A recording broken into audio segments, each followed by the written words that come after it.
tugezemo ni umwanya wo gusengera bene data bakira inshingano ku bw'ukuru bw'itorero hano muri itorero rya Liège. Alors le moment dans lequel nous allons rentrer est un moment dans lequel nous allons prier pour les serviteurs qui vont recevoir les responsabilités de tenir cette niyo mpamvu rero dushima Imana kuko yagiye utuyobora muri byose.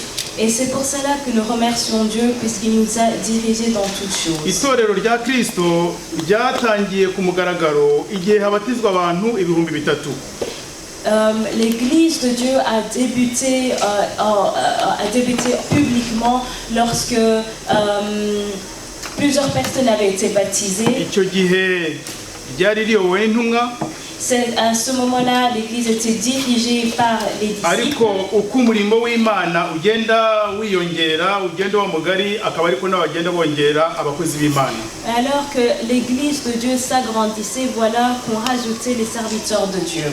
Abo bakurambere bacu nabo uko umurimo wagendaga ugera waguka niko bagendaga bongera abakozi b'Imana bagasengera abakozi b'Imana hirya no hino umurimo ukaguka. Également lorsque l'église s'agrandissait, ils priaient pour de nouveaux serviteurs de Dieu pour que l'église s'agrandisse. Ni muri urwo rwego rero natwe hano i Liège umurimo w'Imana wahageze abantu barakizwa umurimo uraguka kandi byose bigenda neza.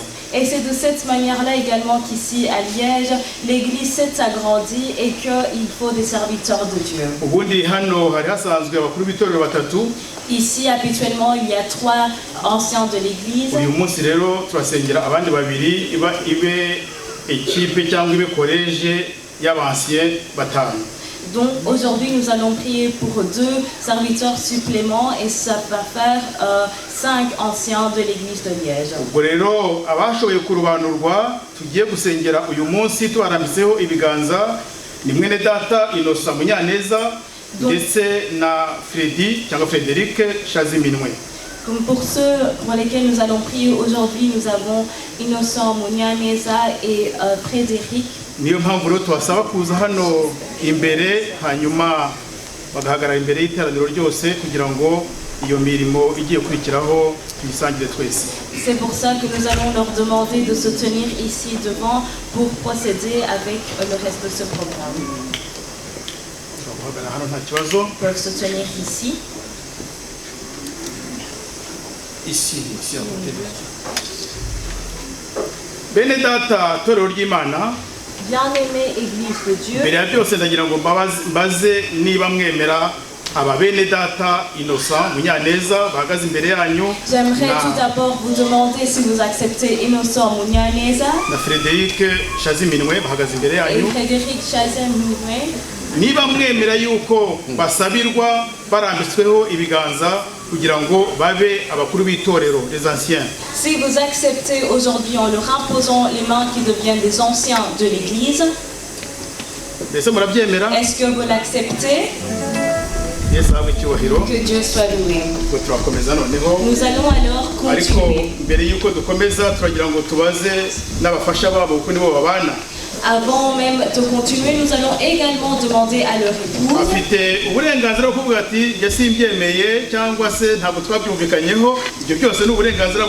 Elles ont donc l'autorisation de dire qu'elles refusent ou bien qu'ils ne se sont pas accordés sur cela.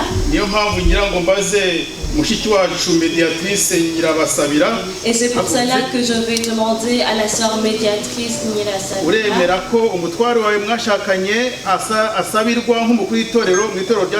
Est-ce que vous acceptez que votre mari soit en tant qu'ancien de l'église et elle accepte?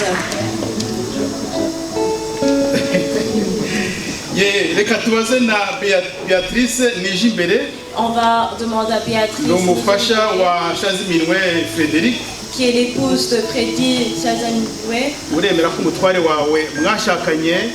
atorerwa ubukuru bw'itorero nk'uko birobanuriwe asengerwa ku mugaragaro. Urabyemera cyangwa ubyemera? Acceptez-vous que votre époux soit pris sous la sanctification de l'église et elle accepte également?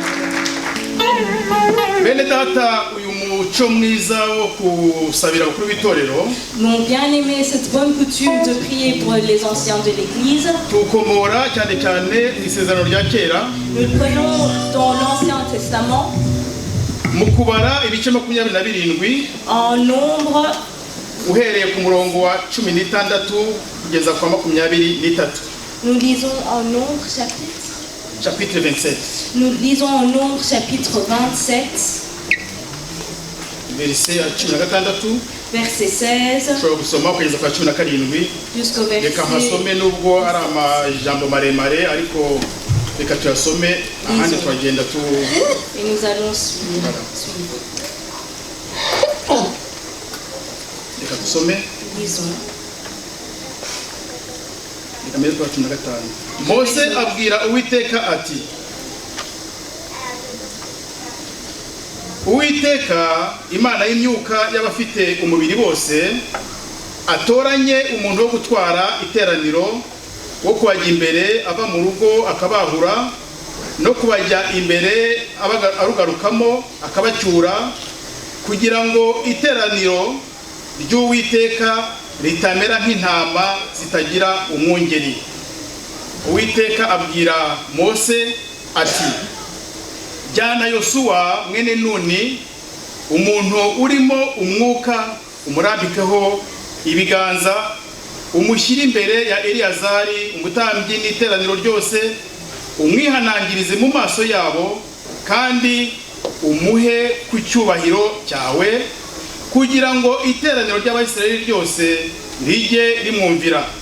Kandi ajye ahagarara imbere ya Eliyazari umutambyi, nawe ajye imbere yanjye amumbashishirize kungura inama kwa Elimu. Eliyazari azabe ari we ujya ategeka kwahuka kwabo no gucyurwa kwabo. Kwa Yosuwa n'Abayisirayeli bose, iteraniro ryabo ryose, Mose abigenza uko Uwiteka yamutegetse. Ajyana Yosuwa amushyira imbere ya Eliyazari umutambyi n'iteraniro ryose, amurambikaho ibiganza, aramwihanangiriza uko Uwiteka yavugiye mu kanwa ka Mose. Imana ishimwe cyane. Bene data, ahangaha Mose yari mu gihe gitoya agiye kurangiza urugendo. Bien-aimés, ici c'est le moment où Moïse allait terminer son voyage. Ahangaha rero Imana yari imubwiye iti, genda ku musozi muremure urebe kiriya gihugu cy'isezerano nasezeranyije abana b'Imana avanye mu Egiputa, ukirebe, ariko kuko wowe na Aroni mutankiranukiye, wewe ntabwo uzakigeramo, niyo mpamvu yagomba gutoranya uzamusimbura. C'est à ce moment-là que Dieu emmena Moïse à la montagne pour voir la cité promise. Et parce que Aaron et Moïse n'allaient pas y entrer, le Seigneur lui laissait voir cette cité-là. Ibi ngibi rero dusomye naho yagombaga kumuha amabwiriza y'uburyo azarambika ibiganza kuri Yosuwa kugira ngo abe ari we ukomezanya n'Abayisirayeli. Et c'est à ce moment-là que Dieu donnait des ordres à Moïse sur comment il allait imposer les mains à Josué, que Josué allait continuer ce voyage. Yagombaga rero kumusengera, Il devait prier pour lui. n'umutambyi n'Abayisirayeli abakuru bamurambitseho ibiganza. Le sacrificateur, les Israélites qui lui ont imposé les mains. Iyo dusomye kandi muri Zaburi ibice 101 ku murongo wa 6b, Quand nous lisons en Psaume chapitre 101, le verset 1er, dusoma uburyo Imana yavugaga iti, ugendera mu nzira itunganye niwe uzankorera. Ugendera mu nzira itunganye niwe uzankorera. nous lisons que Dieu dit que celui qui marche justement en mes pas, c'est lui que le Seigneur gardera. Ushobora no gusoma muri Yesaya ibice 6 ku murongo wa 5 kugeza kwa 9. Et même en Ésaïe chapitre 6, verset 5, Hari abafite Bibiliya zimwe na zimwe ari ku murongo wa 8 n'uwa 9. mais au verset 8 et 9, Ariko tuhasoma amagambo avuga ngo, ndatuma ninde watugendera, maze ndavuga nti nige abarige utuma. Imana ishimwe et cyane. Ésaïe entendit la voix de Dieu, qui enverrai-je et qui marchera pour nous? Je réponds, me voici. Aba bene data bahagaze imbere yacu rero iki gisubizo bamaze kugitanga, baravuze bati nige, nkuma, ndahari, nditeguye. Ubwo rero barabirangije. Imana Et ces ishimwe cyane. serviteurs de Dieu qui sont devant nous, c'est eux, ils ont répondu à cet appel en disant, nous voici, envoie-nous. Aho hari mu isezerano rya kera kandi harimo n'imirongo myinshi wabonamo ishyigikiye uyu murimo turimo uyu munsi. Et ça, c'était dans l'Ancien Testament, et nous voyons énormément de versets qui peuvent renforcer ce que nous venons de faire. Isezerano rishya naryo ryabivuzeho. Et même dans le Nouveau Testament, on en parle. Muri Matayo ibice 9 ku murongo wa 36 kugeza ku wa 38. Donc c'est en Matthieu chapitre 9, 36 à 38. donc versets 36 à 39. Aho ngaho havuga uburyo Yesu ngo yabonye uko abantu ari benshi arabababarira kuko bari barushye cyane basandaye nk'intama zitagira umwungeri, maze abwira abigishwa be ati ibisarurwa ni byinshi ariko abasaruzi ni bake, nuko mwinginge nyiri ibisarurwa yohereze abasaruzi mu bisarurwa bye. Imana ishimwe cyane. Ahangaha natwe twavuga tuti ibisarurwa bireze. Nous également, on peut dire qu'il y a la moisson. Ariko ibisarurwa bireze ariko abasaruzi ni bake. Mais que la moisson est grande, mais il y a peu d'ouvriers. Nubwo rero dusengeye aba babiri uyu munsi, ariko dukomeze kwinginga nyiri ibisarurwa yohereza abasaruzi. Donc même si aujourd'hui nous voyons deux serviteurs ici, continuons à prier le Seigneur pour avoir d'autres ouvriers. Yohana mu bice 20, Evangeliste Yohana En Jean chapitre 20, umurongo wa 21 verset ya 21b, donc Jean chapitre 20 verset 21b, niho Yesu yavuze ati uko data yantumye niko nanjye mbatumye. comme le Père m'a envoyé, moi aussi je vous uko envoie. data yantumye niko nanjye mbatumye. Comme le Père m'a envoyé, moi aussi je vous envoie. Inyigisho intumwa zari zifite nizo dufite uyu munsi. L'enseignement que les disciples avaient à ce moment-là, c'est le même enseignement que nous avons aujourd'hui. Inyigisho basogokuruza cyangwa abo twita ngo ni les pères de l'église bari bafite nizo natwe uyu munsi dufite, nizo bagiye badutransmetaho, natwe tugomba gutransmeta ku bandi kugira ngo bagire ubutumwa bwiza. Et le même enseignement des pères de l'Église qui nous ont précédés, c'est également le même enseignement que nous avons aujourd'hui. Niyo mpamvu rero natwe tugomba kwigisha ijambo rizima bitanga ubugingo. Et c'est pour cela que nous devons enseigner une parole de vie qui donne la vie. Hari inama Pawulo yagiye atanga. Paul donnait des conseils. Dushobora nko gusoma muri Timotheo wa mbere ibice 3 ku murongo wa mbere kugeza kwa 7. Nous pouvons lire en 1 Timothée chapitre 3. Oui, chapitre 3 verset ya mbere kugeza ku ya 7. Verset 1er au verset 7. Hari uburyo yerekanye uburyo bazajya batanga inshingano, uburyo uko umukuru w'itorero aba ameze, ibyo agomba gukora, uko abateye, mbese aramukarifiya mu buryo bwumvikana. Il a expliqué comment les anciens de l'église doivent prendre les responsabilités et ce qu'ils doivent faire. Ubwo rero yagira ngo abantu be kujya bakora uko biboneye, pour éviter que les gens fassent comme ils le veulent, he kujya hazamo amarangamutima, et sans qu'il y ait des sentiments qui s'en mêlent, ahubwo koko harobanurwe abantu bagiye gukora umurimo w'Imana by'ukuri. Mais qu'il soit réellement choisi des personnes qui vont faire l'œuvre de Dieu. Yaragize rero ati iri jambo ni ryo kwizerwa ngo umuntu nashaka kuba umwepiskopi aba yifuje umurimo mwiza. Nuko umwepiskopi akwiye kuba inyangamugayo no kuba umugabo w'umugore umwe, abe udakunda ibisindisha, wirinda, ugira gahunda mu kubaho kwe, ukunda gucumbikira abashyitsi, ufite ubwenge bwo kwigisha, utari umunywi wa vino cyangwa umunyarukoni, ahubwo abe umugwaneza, utarwana, utari umukunzi w'impiya, utegeka neza abo mu rugo rwe, agatera abana be kumvira no kubaha rwose. Mbese utazi gutegeka abo mu rugo rwe yabasha ate kurinda itorero ry'Imana? Kandi ntakwiye kuba uhindutse umukristo vuba kugira ngo atikakaza akagwa agacirwaho iteka Satani yaciriweho. Kandi akwiriye gushimwa neza n'abo hanze kugira ngo adahinyuka akagwa mu mutego wa Satani.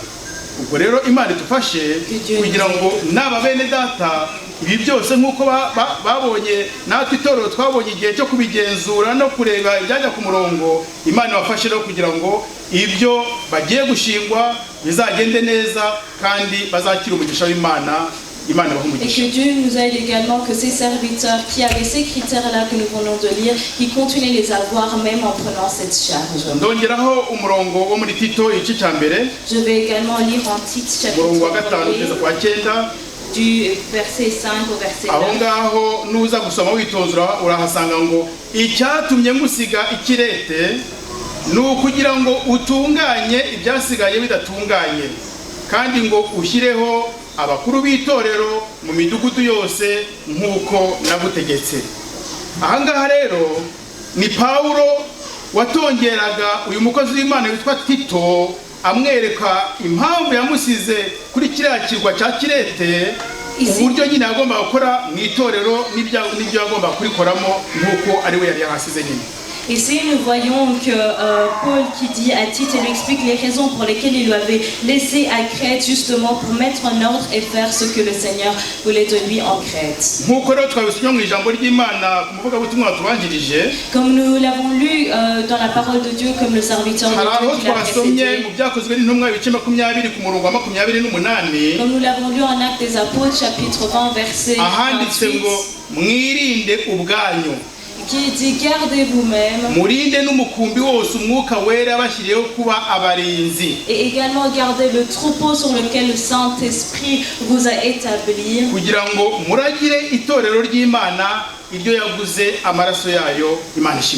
paître l'église du Seigneur qui s'est acquise par son propre sang. Et également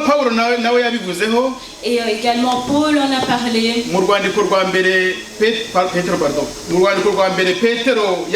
plutôt Pierre, il a dit dans le premier épître de Pierre, chapitre 5, verset 1er à 4, yagize ati aya magambo ndayahuguza abakuru b'itorero bo muri mwe, kuko nanjye ndi umukuru mugenzi wanyu n'umugabo wo guhamya imibabaro ya Kristo, kandi ifatanije namwe ubwiza buzahishurwa. Muragire umukumbi w'Imana wo muri mwe, mutawurinda nk'abahatwa, ahubwo muwurinde mubikunze nk'uko n'Imana ishaka, atari kubwo kwifuza indamu mbi, ahubwo kubw'umutima ukunze, kandi mudasa n'abatwaza igitugu abo mwagabanijwe, ahubwo mube icyitegererezo by'umukumbi, kandi umutahiza naboneka muzahabwa ikamba ry'ubugingo. Imana ishimwe cyane.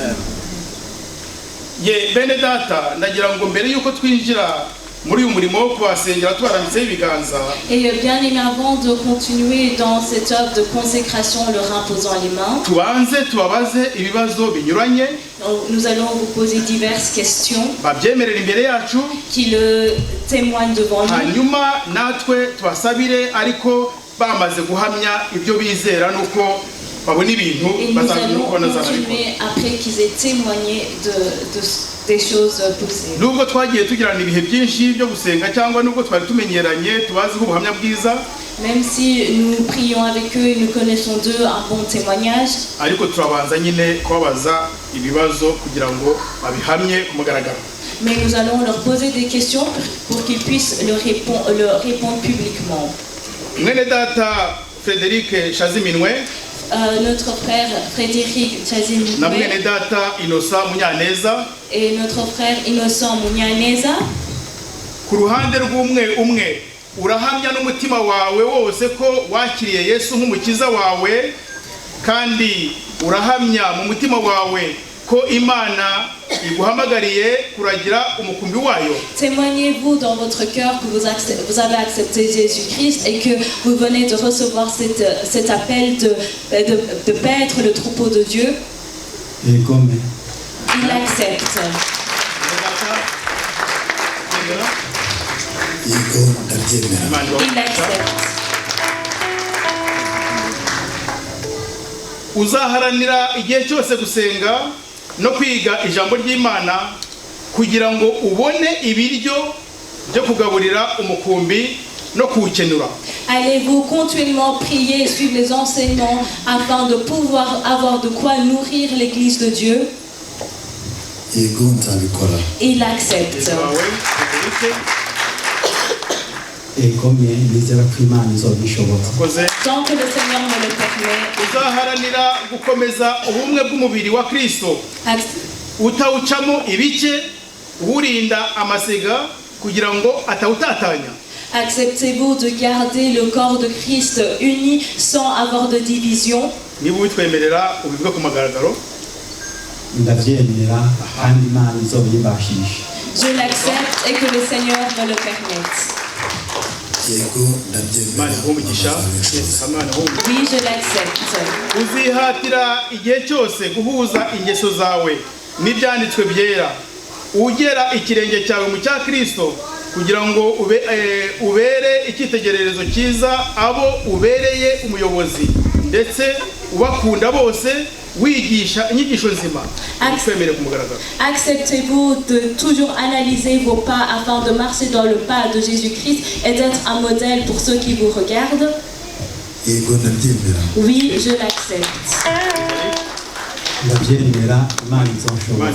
Je l'accepte quand le Seigneur me le permet. Uzaragira umukumbi wa Kristo utagamije inyungu, icyubahiro, wirinda kuba umwungeri wimenya ubwawe, ahubwo buri gihe cyose uzirikana icyagirira umukumbi umumaro, haba mu buryo bw'umwuka haba no mu buryo bw'imibereho y'abizera. Urabitwemerera nk'uko Ezekiel yabivuze mu bice 34 uhera ku murongo wa mbere kugeza ku 31. Egomye ndabyemera. Imana ihumugisha. Innocent. Yego ndabyemera. Imana ihumugisha. Uzihatira gukora uyu murimo wicisha bugufi nk'umugaragu utagira umumaro, kandi wubaha wumvira inama z'abakubanjirije muri uyu murimo, utarobanura ku butoni abo uragijwe. Acceptez-vous de rester humilié, d'écouter les conseils également de ceux que vous précèdent? Oui, je l'accepte.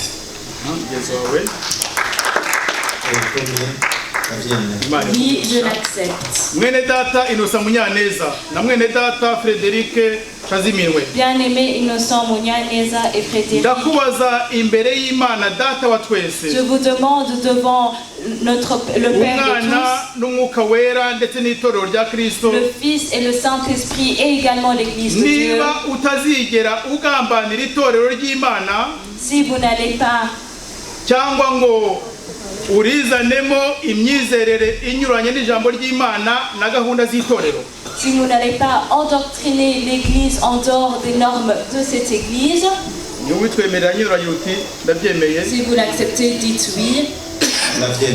Il accepte. Oui, je l'accepte. Amen. Imana ihumugisha. Que Dieu vous bénisse. Uremera kuzajya aho umwami wawe Yesu azagutuma hose kumukorera ndetse n'itorero? Acceptez-vous d'aller là où le Seigneur vous appelle à le suivre, de même que l'Église? Oui, je l'accepte. Imana ihumugisha. ndabyemera, imana ndizeye ko izobishobotse.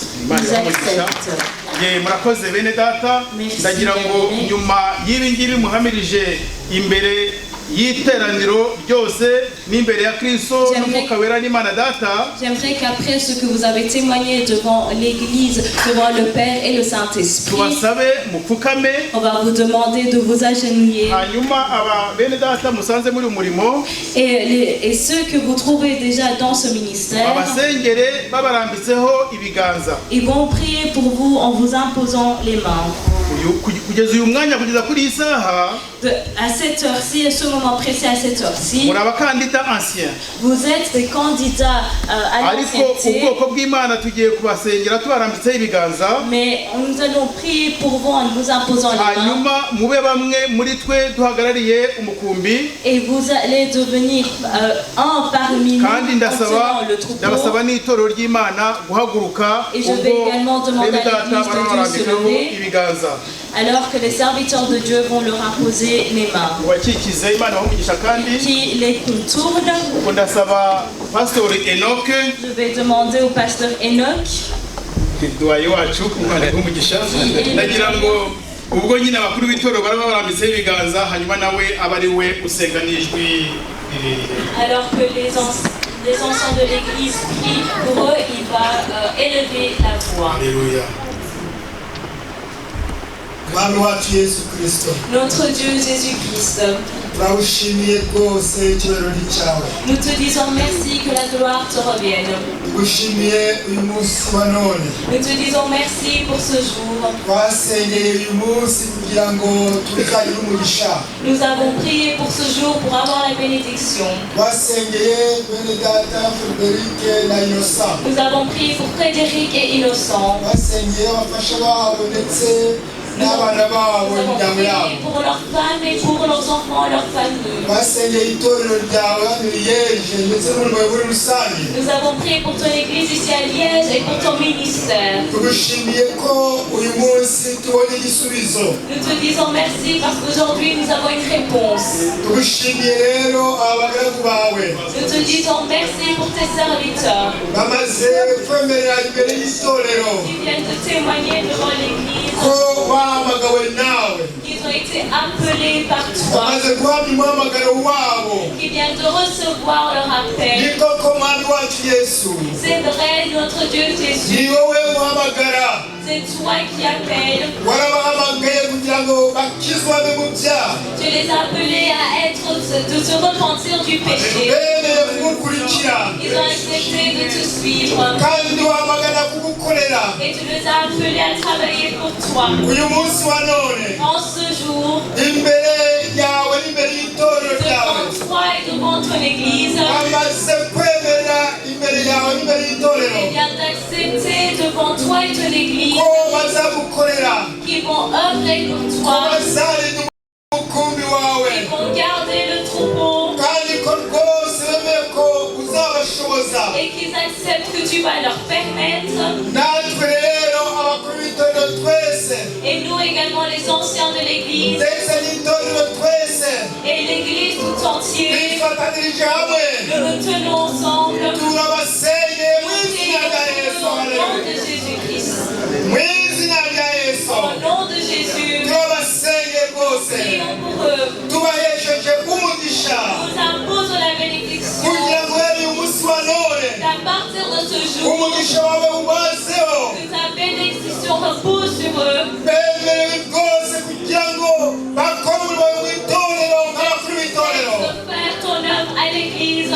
tubasabiye kugira ngo bahe ubwenge On prie pour que tu leur donnes l'intelligence. kuko uyu murimo Que cette œuvre ntabwo ari umurimo wabo ne n'est pas à eux, ni umurimo wawe mais c'est ton œuvre, ubwo ari Dieu. umurimo wawe rero Et alors que c'est ton niyo mpamvu œuvre, tubasabiye et c'est pour ça que nous kugira ngo mu prions kuwukora que lorsqu'ils le feront, bayoborwe n'umwuka wera qu'ils soient dirigés par le niyo Saint-Esprit. mpamvu tubasabiye Et c'est pour ça que nous kugira ngo supplions mu kuwukora qu'en le faisant, uba ubwenge que buvuye mu tu leur ijuru donnes la sagesse, le haleluya haleluya uba ubwenge buvuye mu tu leur ijuru donnes la sagesse venant nk'uko du ciel, wabikoze ku bagukoreye bose kuva kera comme tu l'as fait pour tous ceux qui l'ont fait. wagiye uba ubwenge Donne-leur la force, wagiye uba ubuhanga donne-leur l'intelligence, kugira ngo bakore neza umurimo wawe et un œuvre mu izina rya yesu au kirisito nom de Jésus-Christ. turagusabye rwose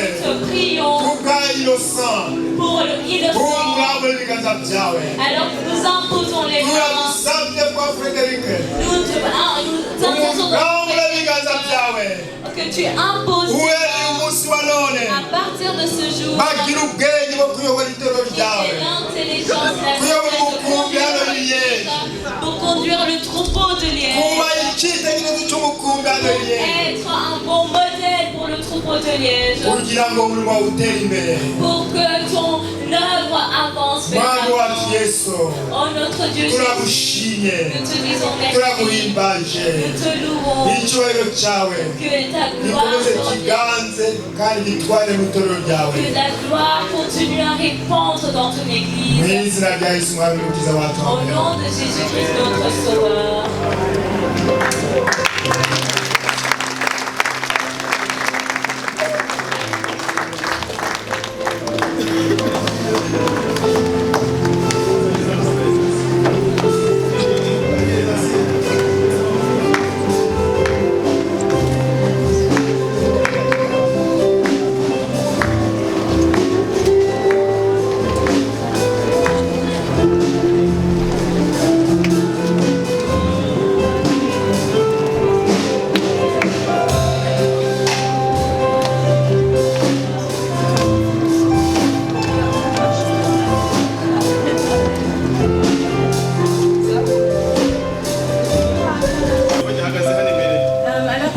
encore ici devant.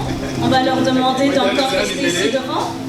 On leur demande de rester encore ici uko devant. bamaze kwinjizwa mu rugaga cyangwa mu rwego rw'abakuru b'itorero. Maintenant qui font partie des anciens de l'église. Mu itorero rya Pentecote dufite umuco mwiza. Dans l'église pentecôtiste, nous avons une bonne uko coutume. iyo tumaze gusengera abakuru b'itorero, Lorsque nous venons de prier pour les anciens de l'église, dusengera n'abafasha babo, nous prions également pour leurs femmes, kuko nibo baba bugufi bazabafasha umurimo. parce que c'est celles qui vont leur aider dans l'œuvre. Nibajya gushaka izazimiye nibo bazajya basigara babasengera. Et que lorsqu'ils iront chercher des âmes, elles vont rester priées. Yataha yananiwe akamenya uburyo amufasha nyine Et kuko lorsqu'ils sont fatigués, elles sauront comment l'aider. uyu murimo batorewe nubwo abantu benshi bawirukira ariko ntabwo ari umurimo woroshye. Parce que cette charge n'est pas facile. Abantu benshi babona nyine harimo icyubahiro, harimo amafaranga, harimo Beaucoup de personnes y ibiki voient byose, l'honneur et l'argent. bakaza babyirukiye ariko bawugeramo nyine aho kugira ngo babe abakozi b'Imana beza akaribo bahinduka bya birura. Ils viennent pourchasser cela. Niyo mpamvu rero tugira ngo bashiki bacu abafasha babo nabo C'est pour ça qu'on va demander à leur épouse bararike baze hano imbere. qu'elles viennent ici devant. Nije imbere Beatrice, Nijimbere Béatrice, umufasha wa Frederic Shaziminwe qui est la épouse de na Frédéric Chazé, Mediatrice Nyirabasabira, et médiatrice umufasha wa Nyiragisabira, Innocent, qui est l'épouse de bo Innocent. bagiye gusabirwa umugisha n'abakuru b'itorero Et on va leur nk'abadiakoni. bénir en tant que diaconesse. Ubwo rero musanzwe mubazi n'ubundi murabana hano muri uyu mujyi, Vous les connaissez, vous vivez ensemble dans mubana mu cette itorero. Vous vivez ensemble Ubwo rero dans nabo l'église. tugiye kubasabira tubarambitseho ibiganza Nous allons également intercéder en leur imposant les mains, kandi bapfukamye. alors qu'elles sont Abatware babo agenouillées. nyine ubwo babari inyuma nabo bakabasabira umugisha kuko bamaze Et leur gusabira umugisha nyine abakuru b'itorero. étant donné qu'ils sont Hanyuma, maintenant anciens de l'église. uwo murimo tukawiborwamo na Pastor Simeon Remesha asengera aba Et notre bafasha pasteur Simeon va Nabo turabasengera intervenir dans ce moment. bene data. Hanyuma Pastor Simeon bamuhe mikoro On donne un micro au pasteur Simeon. irahari niba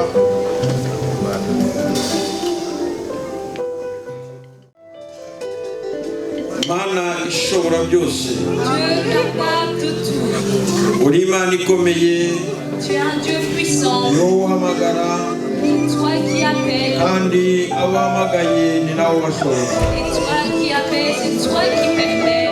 Turasabira aba bashiki bacu kugira ngo Mwami Prions pour nos sœurs. ubashoboze muri uyu murimo Que tu leur bahamagariwe permettes kugira dans ngo lesquels elles sont appelées. baherekeze abatware babo nk'uko n'ubundi ari abafasha babo. Accompagner leur époux comme elles sont déjà leur époux. Ubu rero Mana barobanuriwe kubaherekeza muri uyu murimo Elles sont élues pour kugira ngo babere dans cette inyunganizi. œuvre. ujye ubaba hafi Mana, Que tu sois proche d'elles, ujye ubagirira neza ubagira inama. que tu les aides et leur donnes des Mana conseils. ishobora byose, abagabo babo batari Là où leurs maris ne sont nibo pas, bagomba guhagarara c'est elles qui kandi doivent. ubashoboze kugira ngo umwami w'abami babe abafasha b'ukuri Que tu les aides à des véritables épouses kandi abajya babagana bose bajya babasangaho ijambo ry'ihumure, et que chaque personne qui vient près d'elle trouve bajya bagera mu ngo zabo mu izina rya Yesu, bashoboze kugira ngo bajye bahava bafite ubuhamya bwiza, ceux qui viennent chez eux viennent y retrouver bavuga bati twakiriwe mu nzu y'abakozi b'Imana. et qui ressortent en disant nous venons d'entendre la maison Byiringiro bizima wabasanga baba bato baba bakuru que tu les aides à ton jeune ou kugira ngo ton babone jeune, amagambo ahumuriza yo kubabwira, pour que tu puisses trouver les mots d'encouragement. kandi ikirutaho Mana ubashoboze kuba urugero rwiza mu izina rya Yesu, Leur permettre d'être un bon modèle à kugira ngo suivre. ubuhamya bwabo bugumeho Pour que kandi le Mana nubwo témoignage batavuga persiste. Et même sans parler, ibikorwa byabo birusheho gutuma ababibonye baguhimbaza et Nyagasani. que ceux qui te voient te louent. Turabasabiye kugira ngo ubuzuze umwuka wawe Nous wera intercédons pour que tu les reka complètes, imbaraga zo mu ijuru zibamanukire. pour que ton esprit descende sur elles, Haleluya, ushimwe Mana, que tu sois loué, ibyo niwe wabishatse parce que c'est toi qui as batari babaho. avant même Wari qu'elles uzi ko naissent. uyu munsi Tu mwami w'abami savais aujourd'hui iki gikorwa que cette kizabaho. œuvre allait se produire. Turagushimye, Nous te disons turaguhimbaza. merci, Twese Seigneur. twifatanirira mu itorero ryawe mwami, Tous en ton église, tubakumurikira kandi tubakuragiza kugira ngo ubaheke ubabumbatire mu kiganza cyawe Mana.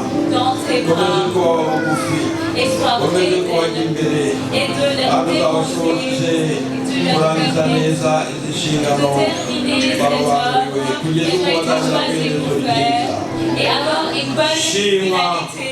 Shyirwa hejuru kandi Sois wavuga élevé, ni mu Jésus. izina rya Yesu Kristo tubasabye. C'est en ton nom que nous avons prié. Amen. Amen.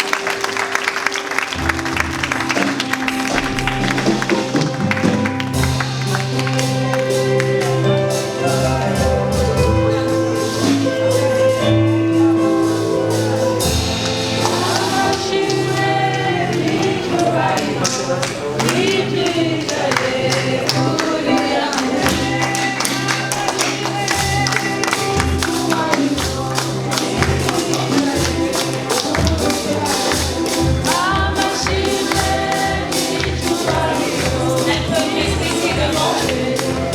Elle reste ici.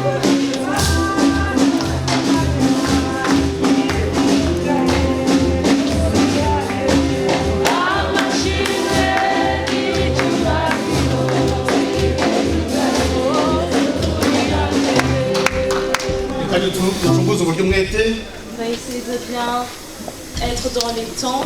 Itorero rya Liège rimaze kongererwa abashumba L'église de Liège vient d'être rajoutée des bergers, cyangwa abakuru b'itorero les ou bien anciens. des anciens de l'église. Ubwo rero bateguye impano y'ijambo ry'Imana Et donc, ils ont préparé une parole de Dieu kugira ngo bajye babona aho bavoma ijambo ry'Imana bagaburira umukumbi.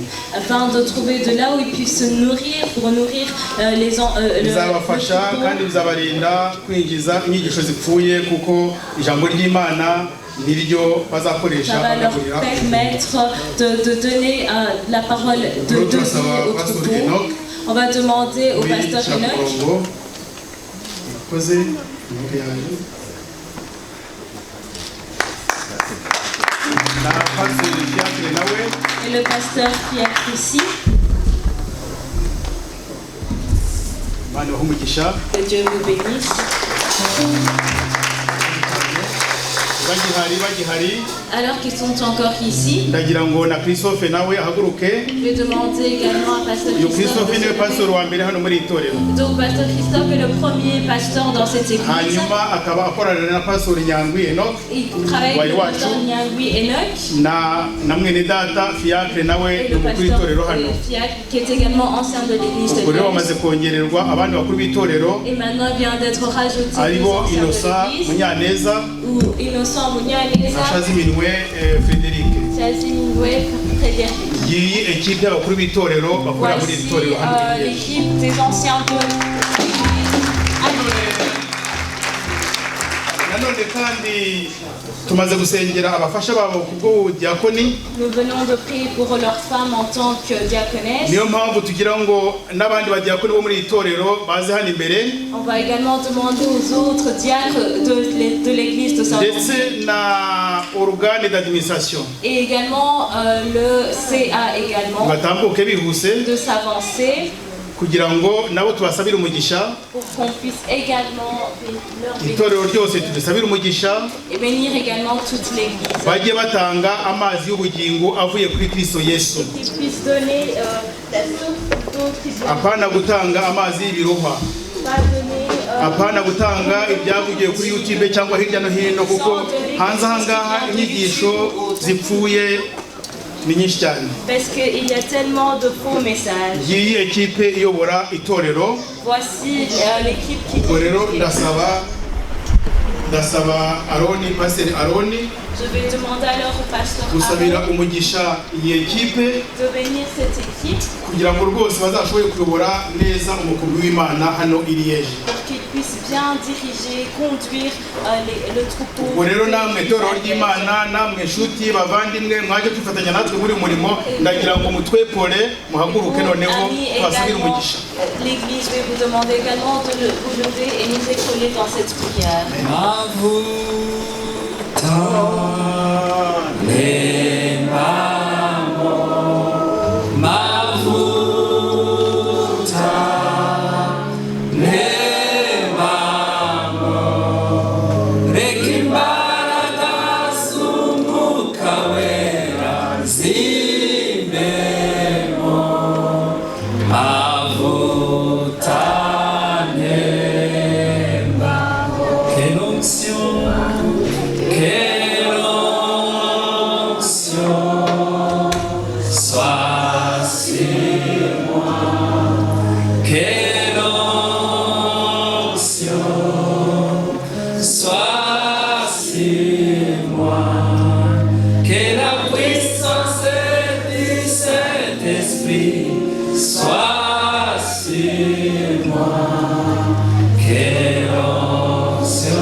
Uwiteka Imana igira neza, Notre Dieu de bonté, ise umwami wacu Yesu Kristo, Dieu de notre Père Jésus-Christ, tugushimiye iri torero. nous te disons merci pour cette Iri église. torero ni iryawe. Cette église t'appartient. Tugushimiye abakuru b'itorero bashyashya, Nous te disons merci pour les nouveaux anciens de l'église. tugushimiye abadiyakoni bashya, Nous te disons merci pour les nouvelles diaconesses. tugushimiye abashumba n'abakuru b'itorero bari basanzwe muri iri Nous torero, te disons merci pour les bergers, les anciens de l'église habituels. n'abadiyakoni bari basanzwe, Et les diacres habituels. n'abagize inama y'ubutegetsi. Et le conseil d'administration Kuri habituel. uyu mwanya En ce moment, nifatanije n'itorero je ryose me tiens avec toute l'église tubasabira umugisha, en demandant la bénédiction, tubasabira ubwenge en demandant bwo l'intelligence kuyobora iri torero de conduire cette mu église bumwe dans l'unité, bumvikana.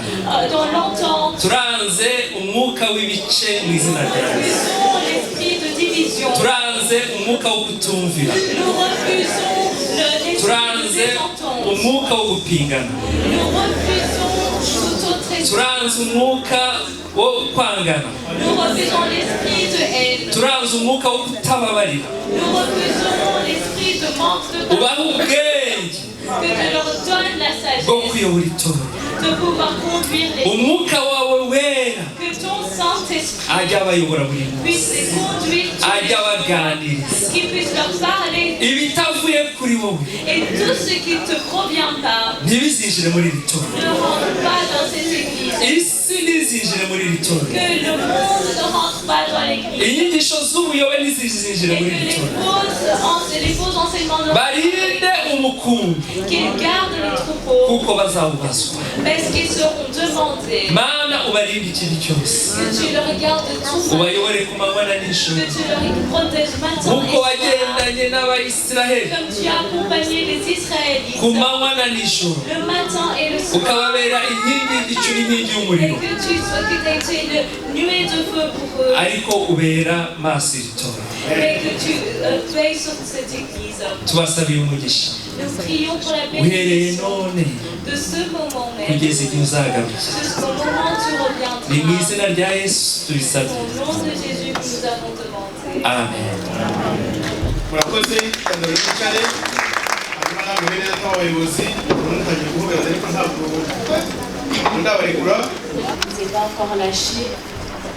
Mwarobanuriwe uyu murimo wo kuba imbere y'umukumbi, Vous avez été donné cette charge d'être devant le troupeau, ariko uyu mukumbi muyoboye hano uyu munsi mais le troupeau que vous conduisez aujourd'hui, nanjye tumaranye imyaka 4. moi aussi ça fait 4 ans que nous sommes ensemble. Umukumbi rero hano Ce troupeau ici, abenshi plusieurs, bafite ibikomere, ils ont des blessures, bakeneye komorwa. ils ont besoin d'être guéris. Abenshi Beaucoup, bafite ibikomere ils ont des blessures bibagoye qui sont lourdes, bitashoboye komorwa, qui n'ont pas pu être ahubwo soignées, bihora byumva bisenya.